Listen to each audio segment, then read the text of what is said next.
MyTown originally was an idea that actually I had of going. I went to the community, different businesses in the community, and asked them if I could get a grant for solar, to put solar on their roof, and they would buy from us pre the meter, and everyone that I approached said yes. And Scott and Fran helped us along our journey. We did apply for one grant, we weren't successful, and then UTS helped us do a second grant, and this is the MyTown Microgrid. So it's been a fantastic journey.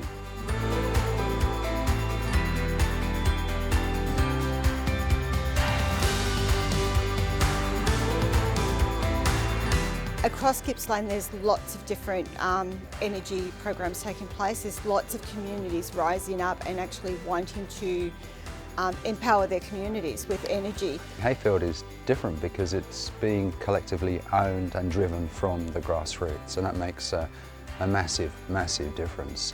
It's also ambitious. It's aiming to deliver an entire solution from generation to distribution. And it's a solution at multiple levels: households, businesses and small businesses, and also industry as well.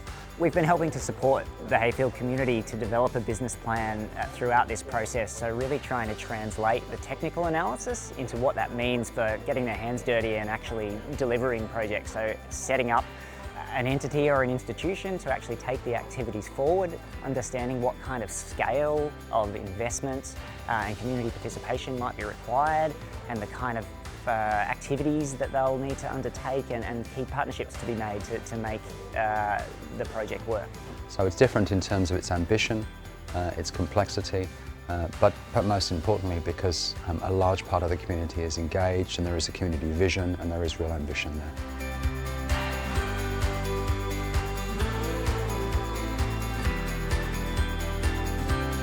The most important part about any community energy project is collecting data, and you're going to need a lot of it, which might be from the electricity network, it could be from people's smart meters, or even the consumers themselves.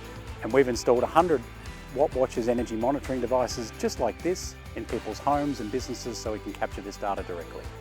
I do have a Wattwatchers monitor. I think I was actually the first person to get one. And it's been really interesting to see, watch the graphs and see how my power is being used during the day. That data is available to the community at the displays we've installed at the post office, the community resource centre and one of the schools.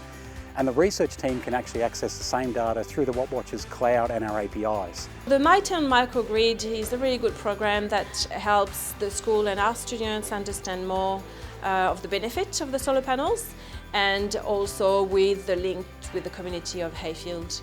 What we're hoping is to really use the graphs and MyTown Grid program and educate our students so they are aware of energy sufficiency. Now, can you tell me, do you know how the solar panels work? So the sunlight comes down and generates some electricity to power the laptops, phones, fridges and microwaves. What happens to the electricity we don't use? It gets shared around the town for other people to use. Okay. It goes to the grid. It goes to the grid, and other people can use that electricity too. It's fantastic to be able to see the curves and the graphs showing how much we generate, how much we use, and as well how much we share with the rest of the community. Energy data alone is not enough, so we had all the participants complete a survey about the type of their house, how they use their major appliances like heating and cooling, so that we had a complete picture of how they're using their energy, and we bring this together for all of the community devices. Using my Wattwatcher app, I can optimise the use of my solar system by seeing what I'm consuming, seeing what I'm putting back into the grid. And so, for example, if I can see that it's producing a lot of solar, I turn the dishwasher on or I put a load of washing on. But if it's not using enough to cover that, then I'll just hang on and wait for the middle of the day to turn those things on.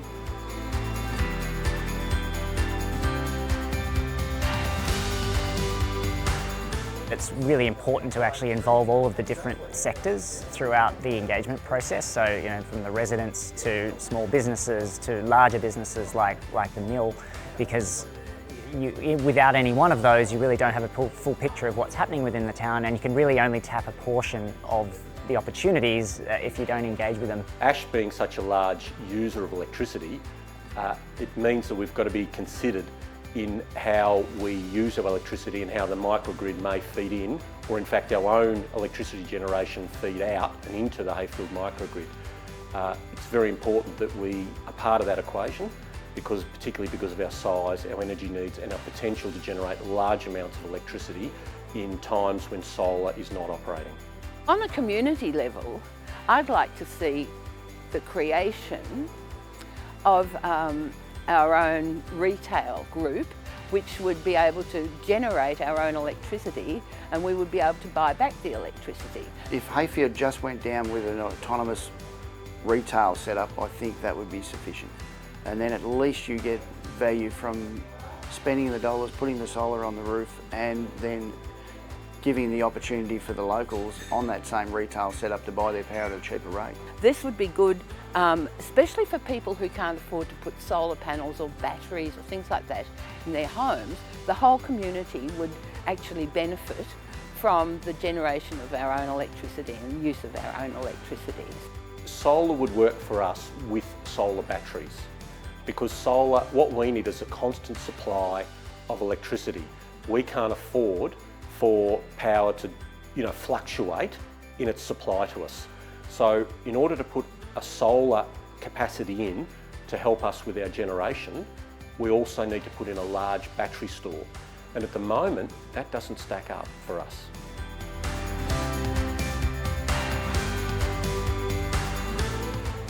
I think the most important things for a community to consider with a business plan are, at first, their capability and what are the skills and resources that exist within the local community, and how can they mobilise those in the given business model that you choose. Perhaps the most important thing of a community energy solution is that all of the value stays in the local community. The money stays in the local community, it gets recycled into local businesses and spent locally, and so value is really important for the community. Also in terms of building community resilience and engagement, it's wonderful. There are so many flow-on benefits, but if it's driven from the ground up by the community, owned by the community, and the value retained in the community, then it's absolutely perfect. The other element that we've been taking them through really carefully is their appetite for risk, because there's certain things that communities can and can't do, or do want to do and don't want to expose themselves to. So it's really understanding that balance between capability and risk of what kind of roles they can undertake to be able to achieve the community goals. For Heyfield itself is really the creation, I hope, of an ongoing community energy group who can actually take the findings of the feasibility study forward and actually begin lobbying for additional funding to actually make some of their goals a reality.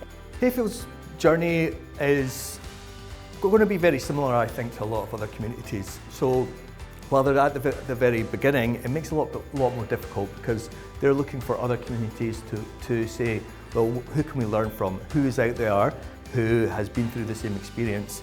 And there's not that many. Heyfield are again right at the bleeding edge.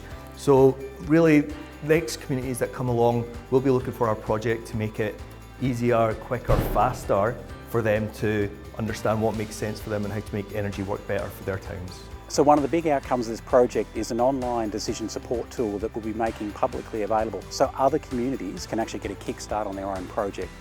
It's going to have really important information about different types of energy sources and how you might structure community energy projects, as well as distill all the important lessons and learning that we've had here in Heyfield. Everything that we have learned today encapsulated in a really user-friendly online tool for other communities. There's a lot of data that you need to get for a project like this, and it's important to know up front for those new communities what data they will need and some of the data that they might not necessarily need, and how they can go about getting that. Ultimately, a tool like this is going to help other communities accelerate their projects a lot faster. Over 85% of the people in this town would actually want to see Heyfield be 100% renewable, and I think we have very much the foundations to actually make that change and to ensure that everybody benefits from renewable energy in the future.